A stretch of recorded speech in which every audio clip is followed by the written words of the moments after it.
ముందు నవ్వని, నవ్వేవాళ్ళు నవ్వని, తర్వాత నిన్ను చూసి ఏడవాలిగా. ఫీల్ అవ్వకూడదు. సరే, ఓకే, హ్యాపీ, దేవునికి స్తోత్రం. మీరు చేసే అవమానాలని నా యేసయ్య చూస్తున్నాడు. కానీ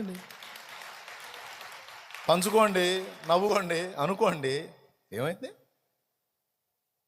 నాకు తోడై ఉన్నవాడు ఎవరో ఉన్నాడు కదా, నా ప్రభు.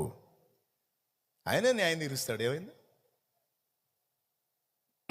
ఘనతను బట్టి పొంగిపోవటం కాదు, తృణీకారాన్ని బట్టి పొంగిపోవటమే దేవుని బిడ్డ లక్షణం.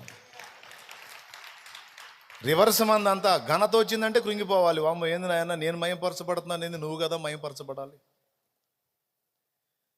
తృణీకారం వస్తేనే పొంగిపోవాలి. ఎందుకంటే తృణీకారం వచ్చింది అంటే దేవుని దగ్గర నుండి సన్మానం లభించింది. ఆడు పర్లేదు అనుకొని నన్ను గురించి ఎన్ని రకాలుగా అనుకున్నారో. జోకులు వేసుకున్నారు, ట్రోల్ చేసుకున్నారు, ఎగతాళిగా మాట్లాడుకున్నారు. ఏం చేయగలిగారు? వేల మంది, లక్షల మందికి పరిచయం, లక్షల మందికి, కోట్ల మందికి పరిచయం అయ్యేటట్టు చేశాడు ఆయన. क्या हो गया? कुछ भी नहीं, थोड़ा भी फर्क नहीं पड़ता, డబల్ హో జాతా బ్లెస్సింగ్. రెండింతలు అవుతుంది ఆశీర్వాదం. ఏం పరకలేదు. ఎక్కడ మనం హ్యాపీ ఫీల్ అవ్వాలో, ఎక్కడ మనం అభ్యంతరపడాలో తెలుసుకొని ఉండాలి. ఏది గొప్పో తెలుసుకొని ఉండాలి. పొగడ్తలను బట్టి ఆనందపడటం గొప్ప కాదు, తృణీకారాల్లో ఆనందించడం క్రైస్తవుడి లక్షణం. ఏది గొప్ప అంటే ఇది గొప్ప. తృణీకారాల్లో సంతోషించడం, అది రాసుకో.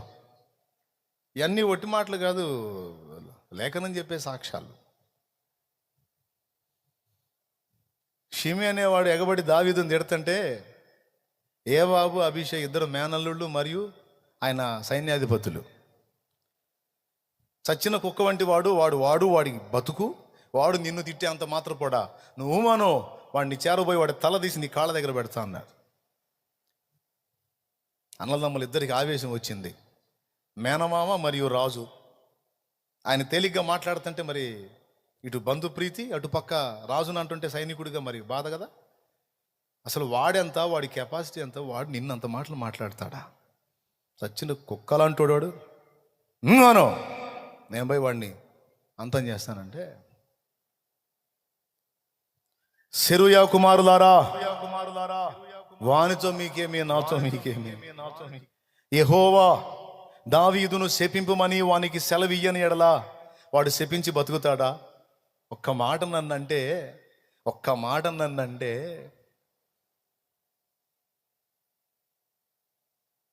నాబాలుకి మళ్ళా లైఫ్ లేకుండా పోయింది. ఒక్క మాట, నేను అతనికి సహాయం చేయుటకు దావీదు ఎవడు అన్నందుకు మరుసటి రోజుకు చంపేశాడు రా నా దేవుడు. నన్ను తరిమినందుకు సౌలుకి ఏ గతి పట్టిందో మీకు తెలుసు. తన ఈట మీద తనే పడి చచ్చే పరిస్థితి వచ్చిందిరా సౌలుకి. నా పక్షంగా అంత రోషంగా ఉన్నాడు రా నా దేవుడు. అలాంటిది ఈడు నన్ను ఇంత శపిస్తున్నా కూడా ఆయన మౌనంగా ఉన్నాడంటే తప్పు వీడిది కాదు, ఆయనది కాదురా, నాది. పొరపాటు నా దగ్గర ఉందిరా. తప్పుడు పని చేసింది నేను రా, తప్పుడోడిని నేను రా. ఆయన్ని గాయపరిచారా, ఆయన బాధ పెట్టారా, చెడిపోయిన పని చేశారా, చెడిపోయిన పనులు చేశారా? నన్ను ప్రేమించి గొర్రెలు కాసుకుని నన్ను రాజుగా హెచ్చిస్తే పనికిమాలిన పనులు చేశాను రా. నేను అర్హుణ్ణే, తిట్టనియండ్రా వాడిని, తిట్టనియండ్రా. నేనంటే నా దేవుడికి చాలా ఇష్టం రా, చాలా ఇష్టం. నేను పుట్టకముందే మా అమ్మ కడుపులో ఉన్నప్పుడే ఏర్పరచుకున్నాడు రా నన్ను, అంత ఇష్టం. అలాంటి నన్ను ఇలా అప్పచెప్పాడు రా. ఆయన తప్పు కాదు, నేను ఆయనంత గాయపరిచా. ఆయన తప్పు కాదు, నేను ఆయనంత ఏడిపించా. ఆయన తప్పు కాదు. తీర్పు తీర్చేటప్పుడు ఆయన నిర్మలుడు రా, కల్మషం లేకుండా తీర్పు తీరుస్తాడు రా. నాకు ఈ శ్రమ తగినదే, నాకు ఈ ఇబ్బంది తగినదే, న్యాయమే. ఎంతో ప్రేమించిన నా దేవుడు వీడి తిట్లు వినైనా మళ్ళీ నా మీద కనికర పడతాడేమో, తిట్టను ఏంట్రా బాబు. వాడు తిట్లు వినన్నా మళ్ళీ నా మీద కనికరం వచ్చిందేమో, తిట్టనేంట్రా. నిజంగా అన్నంత పని అయింది. వెళ్ళాడు, మళ్ళా రాజు అయ్యాడు. అప్పుడు దాకా తిట్టినోడు మార్గ మధ్యలోనే పోయి కాళ్ళ మీద పడ్డాడు. రాజు అయిన దావీదు, నన్ను క్షమించు మహారాజా అని. త్వరపో అన్నాడు. పిల్లరా, తృణీకారములో సంతసించుట, తృణీకారము గాయం ఎదురైనప్పుడు అందులో ఉన్న కారణాన్ని వెతికి దేవుని మయంపరచుట. నాకు ఇలా జరిగింది అంటే దేవుడు అన్యాయస్తుడు కాదురా. నాకు అన్యాయం చేసిన వాళ్ళు కూడా అన్యాయస్తులు కాదు. నేను తేడా. నా దగ్గరే ఉందిరా లోపం, నా దగ్గరే ఉందిరా పొరపాటు.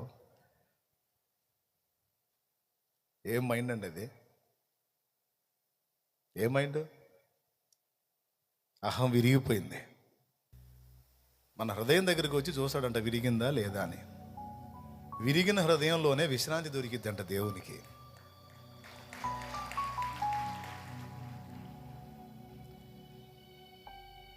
విరిగిన దానిని కోరదు లోకం, విరుగని చోని దృష్టిలో శూన్యం.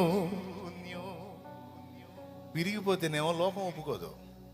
ఏదైనా విరగకుండా పటిష్టంగా ఉండాలి. విరక్కపోతేనేమో నువ్వు ఒప్పుకోవు. దేవా, నా మనసు విరిగింది, నా హృదయం నలిగిందిరా, ఇదేగా నీకు కావాలి. విరిగిన మనసే నీకే ప్రియము యేసునాథా, ఉన్నతమైన స్థలములయందే నివసించువాడా. విరిగేనా మనసు వసింప రావా. ఇప్పుడు ఇంతకుముందు నాకు విరగలేదు మనసు, నువ్వు రావటానికి ఇబ్బంది పడ్డావు, ఇప్పుడు ఇరిగిపోయింది. ఇంక రా, ఇంకా నాలో నివసిద్దుగా రా. ఇంకేం లేదు నా దగ్గర, ఇంకేమి లేదు నా దగ్గర. దేన్ని బట్టి అతిశయపడటానికి ఏం లేదు. ఒట్టి పాత్ర అని అర్థమైపోయింది. ఇది పనికిరాని పాత్ర, పగిలిపోయిన పాత్ర, విరిగిపోయిన పాత్ర అని అర్థమైంది. ఇంకేముంది రా. విరిగేనా మనసు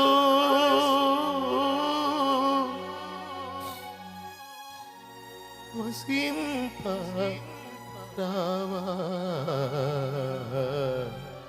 వసింప రావా. అదే హృదయ సౌందర్యం. విరిగిన హృదయమే సౌందర్యవంతమైన హృదయం ఆయనకి. తృణీకారాలతో, తిరస్కారాలతో, అవమానాలతో, గాయాలతో నాకు నిమిత్తం లేదు. ఎందుకంటే విరిగిపోయి ఉన్నాను నేను. పొగిడినా ఆనందం లేదు, ఒకటి తిట్టినా నాకు ఇబ్బంది లేదు. స్తోత్రం. ప్రియులారా, ఈ మైండ్ రావాలి. ఆ హృదయం ఇష్టం అట ఆయనకి. విరిగిపోయాడు దావీదు. ఆడు తిట్టడం కరెక్టే, తిట్టనేంట్రా నేను తేడా. కానీ ఆడే రైటరే రాడు, ఆడు తిట్టడం కరెక్టే, నేను మంచివాడు కాదు. కాకపోతే ఆ తిక్కలోడికి నేను చేసిన పాపం తెలియదు. నేను సౌల్ని ఇబ్బంది పెట్టాను అనుకున్నాడు. సౌలు కాదు నాది, నా కేసు ఊరియాదిరా నా కేసు. ఆడికి తెలీదు. ఆడికి అది తెలిసి ఉంటే ఇంకా బాగా తిట్టేవాడు. ఆడి సౌలుని ఇబ్బంది పెట్టినందుకు ఇట్టాయని అనుకుంటాడు. మన కేసు వేరులే. మొత్తానికి తిట్లయితే కరెక్ట్, కానీ ఆడికి సరైన కారణం తెలీదు. తిట్టిచ్చేవాడు కరెక్టే, తిట్టేవాడు కరెక్టేరా. పెట్టులు తినే నేను తేడా. విరిగినోడి మాట అది. అదే విరగనోడు, ఎంత ధైర్యంరా నీకు, ఇడి చెడిపోయి మళ్ళీ నన్ను అంటావా? ఒప్పుకోడు.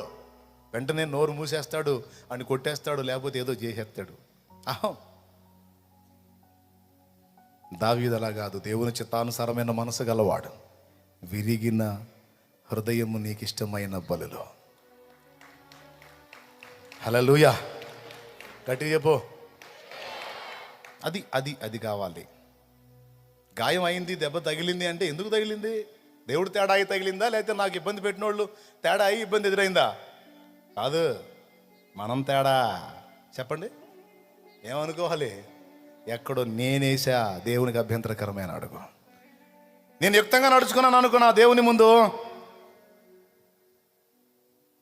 తారుమారు చేసేస్తాడు ఆయన.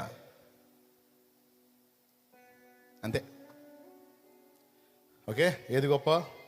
మాట అంటం కాదు, మాట పడటం గొప్ప. తీసి ఎదుటివాడిని కొట్టడం కాదు, దెబ్బతిని మౌనంగా సహించటం గొప్ప. అది నా యేసులో కనపడింది. ఏం తప్పు చేశాడని అరచేతుల దెబ్బలు, ఏం తప్పు చేశాడని పిడిగుద్దులు, ఏం తప్పు చేశాడని నోటి వెంట రక్తం.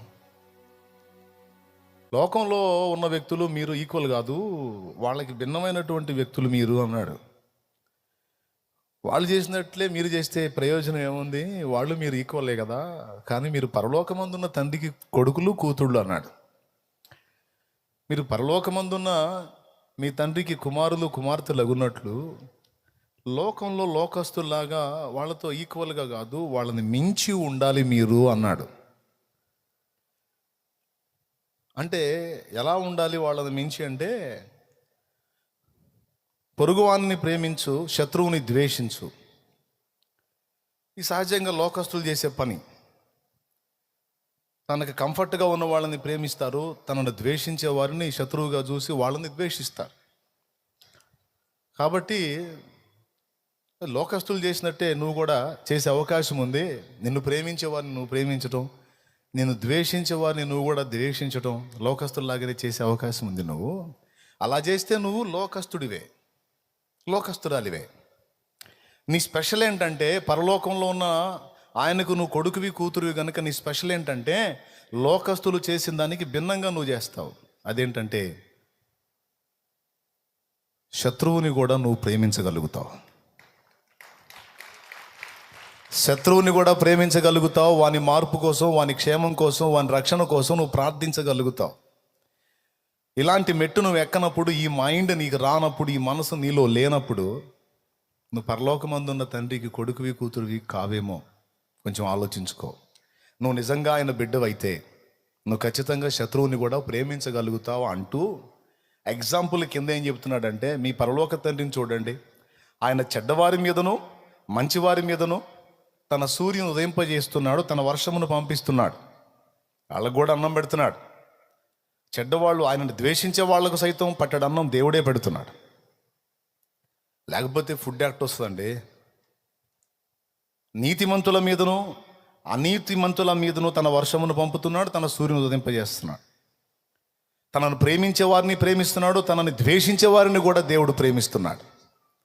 ఆయన పిల్లలు మీరు. మిమ్మల్ని ప్రేమించే వాళ్ళని ప్రేమిస్తే గొప్పే ఉంది, మిమ్మల్ని ద్వేషించే వాళ్ళని ప్రేమించండి, అది స్పెషల్ అన్నాడు. ఇది చిన్న విషయం కాదు. పుట్టింటోళ్ళు ఇంటికి వచ్చినప్పుడు సోదరి చాలా హడావుడి చేసిద్ది తన తల్లిదండ్రులు వచ్చినప్పుడు. అదే భర్తకు సంబంధించిన తల్లిదండ్రులు వచ్చినప్పుడు చాలా అభ్యంతర పడిద్ది. ఎందుకంటే వాళ్ళు ఈమెను ప్రేమించరు. ఈమె ఎంత జాగ్రత్తగా ఉన్నా ఏవో వంకలు వెతుకుతూ ఉంటారు కనుక, అబ్బో ఈ దరిద్ర గుంపు దిగారా, ఎన్ని రోజులు ఉంటారో ఏమో, ఇప్పుడు వీళ్ళకి ఊడిగం చేసి చావాలని కొంచెం బాధపడతా ఉంటారు.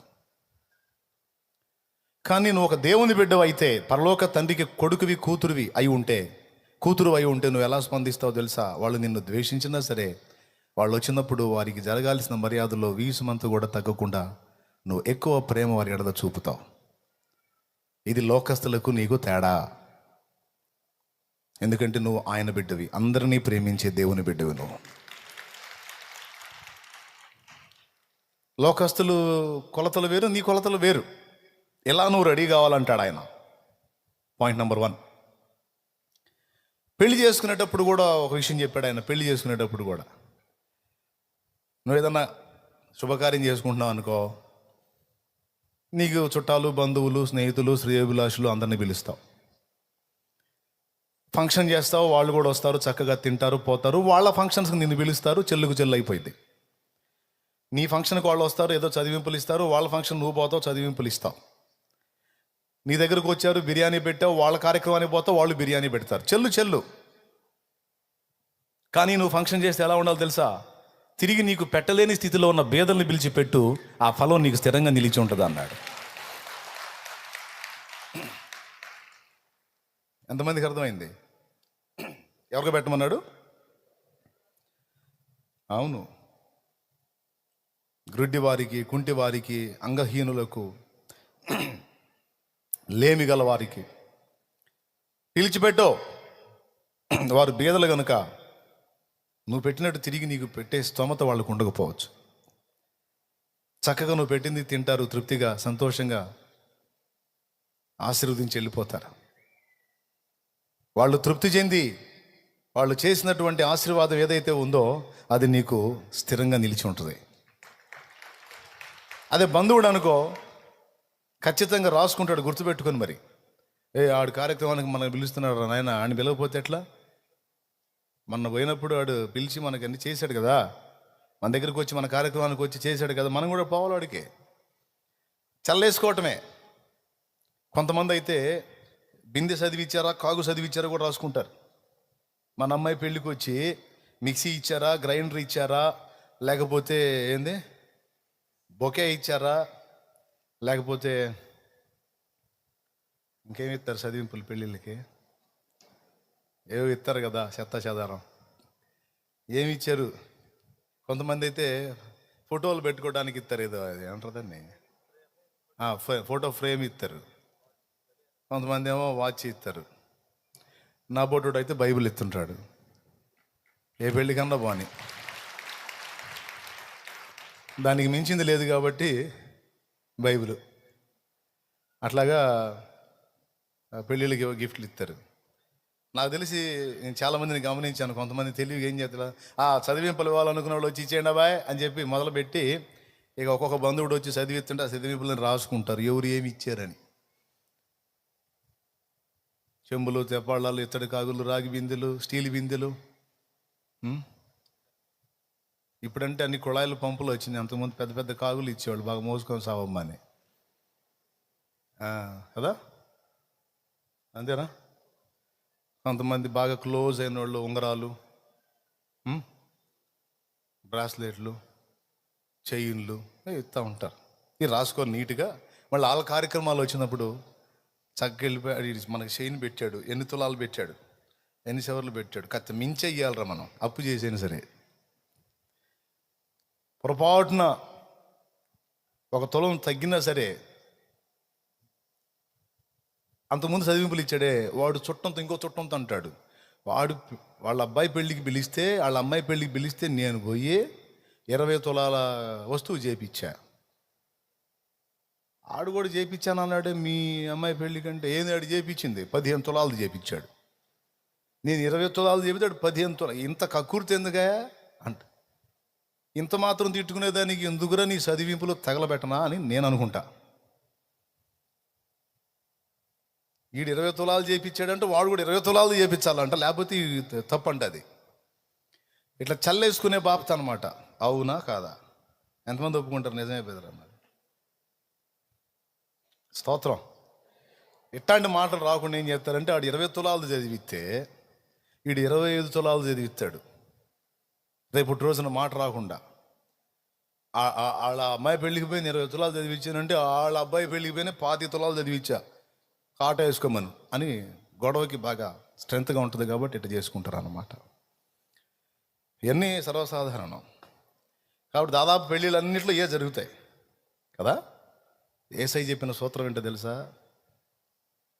దేవులాడుకొచ్చుకుంటారు నాయన, అవసరమైతే తిరిగి నీకు చేయడానికి స్తోమత లేని బీదల్ని వెతుక్కొని వాళ్ళకి తీసుకొచ్చి పెట్టు, అది నీకు స్థిరంగా ఉంటుంది అంటారు.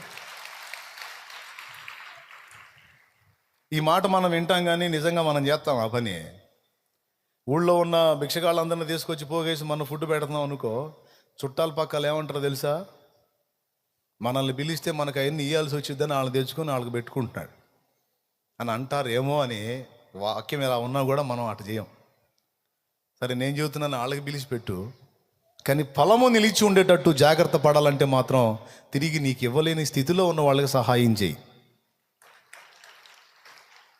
దేవునికి మహిమ. హల్లెలూయా. అది నిలిచి ఉంటుంది.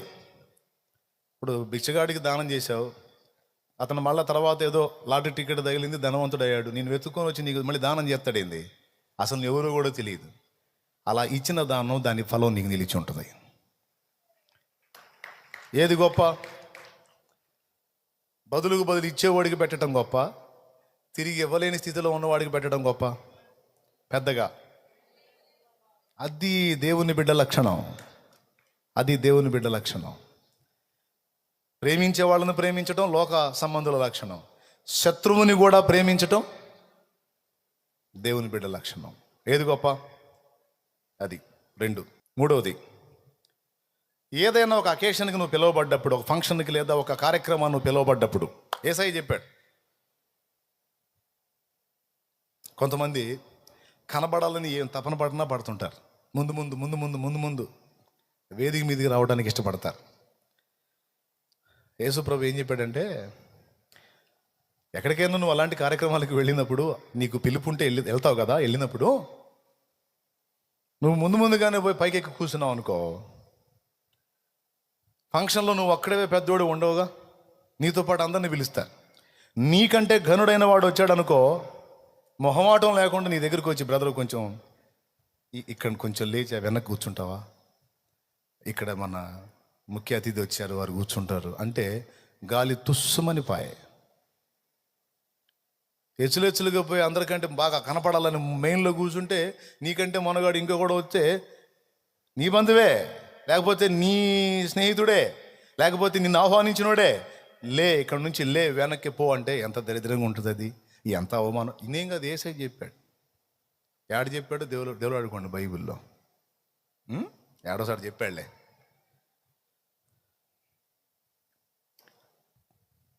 నిన్ను పిలిచినప్పుడు నువ్వు ఎక్కడ ఉండాలని యేసయ్య చెబుతున్నాడు సలహా, చివర్లో కూర్చోమన్నాడు. మెయిన్కు పోయి మెయిన్లో కనపడాలని ఎగబడవాకు రప్పించోడా, చివరికి వెళ్ళి కూర్చో.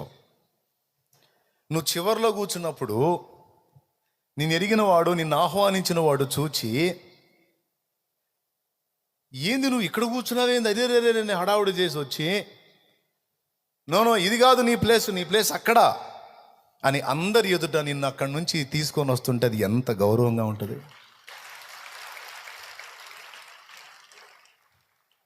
అంటే అతడు అలా తీసుకెళ్లాలని కూర్చోవద్దు, నీ తత్వమే అదై ఉండాలి.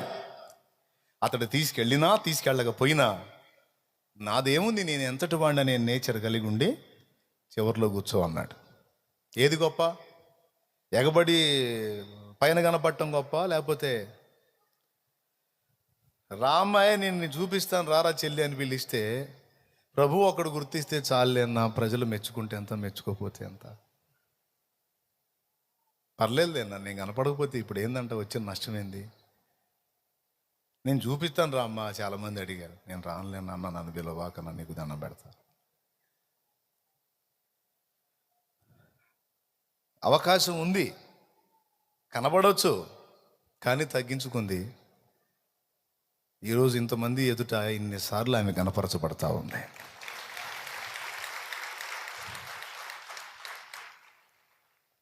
Praise the Lord. ఏది గొప్ప? హెచ్చించుకోవటం గొప్ప, తగ్గించుకోవటం గొప్ప? అమ్మో, కొంతమంది ఇంత మాట అంటే తట్టుకోలేరు. నన్ను అంటాడా ఏదో దేవుడైనట్టు. ఏమైంది నాన్న, ఒక మాట పడితే ఏమైంది నాయన, అమ్మా నన్ను అంటదా ఏందంట, నీకేంది, నన్ను అంటారా, అబ్బో అననే, నవ్వనే, అవమానంగా మాట్లాడనే, తృణీకరించనే, కృతజ్ఞతలు చెప్పుకొని మెల్లకుండరా, కళ్ళకుండా మెల్లకుండరా. ఓ టైం ఉంటుంది. నిన్నన్నోళ్ళ ముందు నీ తలనెత్తి హెచ్చిస్తాడు దేవుడు. నిన్ను సిగ్గుపరిచిన వారు సిగ్గుపడేటట్లుగా నిన్ను ఉన్నతమైన స్థితిలోకి తీసుకెళ్తాడు ఆయన. అమ్మమ్మమ్మ కొంతమంది వచ్చి నా దగ్గర ఏం ఏడిసింది ఏడుతుంటారు. నాకు కలిగిన అవమానం అన్నయ్య మామూలు అవమానం కాదు అన్నయ్య, అసలు అప్పుడైతే చచ్చిపోవాలనిపించింది అన్నయ్య అని ఏడుతూ ఉంటారు. పిచ్చి మొహమా, రేపు రోజున దేవుడు నీ తలనెత్తినప్పుడు నువ్వు సంతోషించాలన్నా, దేవుడు నిన్ను హెచ్చించినప్పుడు చూసిన వాళ్ళు సిగ్గుపడాలన్నా ముందు నిన్ను అవమానపరచాలి కదా. పర్వాలేదు, అవమానం పరిచారంటే సాక్ష్యం ఉంది, ఇక అంతే. భవిష్యత్తులో స్తోత్రం ఏంటి లేదా సాక్ష్యం? ఈరోజు నలుగురిలో నిన్ను నవ్వుల పాలుగా మాట్లాడారంటే భవిష్యత్తులో తప్పకుండా ఓ సాక్ష్యం ఉంటుంది.